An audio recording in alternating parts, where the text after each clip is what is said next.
মধ্যে এই সহজ দুইটা দাবিতে যদি আমি সরকারের পজিটিভ রেসপন্স আমরা না পাই, তাহলে আমরা সচিবালয়ে অভিমুখে যাত্রা শুরু করব। সময় 1টা পর্যন্ত, যেটা শুধুমাত্র প্রকৌশল অঙ্গনের জন্য লজ্জাজনক নয়, বরং সারা দেশবাসীর জন্য লজ্জাজনক। আমরা গত 2 দিন ধরে স্পষ্ট 2টা সহজ দাবি নিয়ে কিন্তু শাহবাগে এসে জড়ো হয়েছি। 6 মাস ধরে আমাদের 3 দাবির পক্ষে সরকারের পক্ষ থেকে কোনো পজিটিভ রেসপন্স না পাওয়ার পরে আমরা কিন্তু খুব সহজ 2টা দাবি নিয়ে শাহবাগে এসেছি।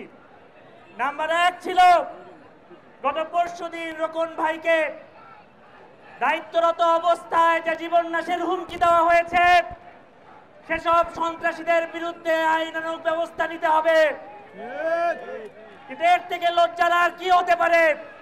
সরকার এখন পর্যন্ত তাদের আইনের আওতায় আনতে পারেনি, বরং আমরা জানতে পেরেছি উল্টা তার নামে মামলা গ্রহণ করা হয়েছে। RICL TMX, যুগের পর যুগ স্থাপনা থাকে মজবুত। আমরা আপনাদের কাছেই প্রশ্ন করতে চাই, এদেশে আর কি লজ্জাজনক ঘটনা হতে পারে?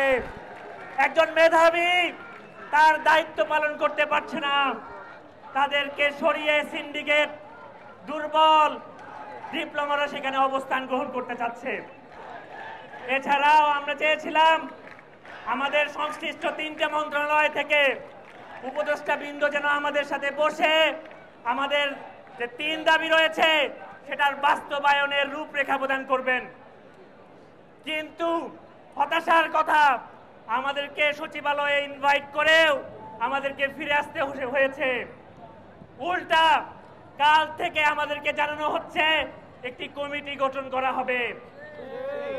সারা দেশের বিভিন্ন প্রশাসনিক কর্মকর্তারা ফোন দিচ্ছেন, বলছেন একটি কমিটি গঠন করা হবে, অথচ আমি তাদেরকে প্রশ্ন রেখে দিতে চাই যে অন্যায়ভাবে আমার ভাইকে হুমকি দেওয়া হয়েছে, তার বিরুদ্ধে, সেই সন্ত্রাসীদের বিরুদ্ধে আপনারা একটা মামলা গ্রহণ করতে পারেন না।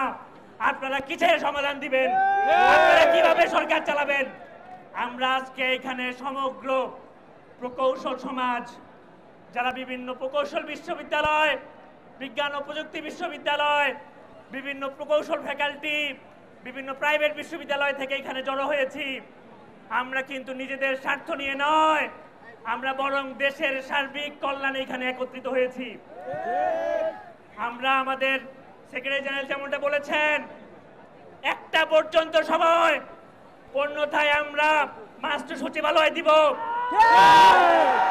সেখানে আমরা দাবি আদায় না হওয়া পর্যন্ত সেখান থেকে সরব না ইনশাআল্লাহ।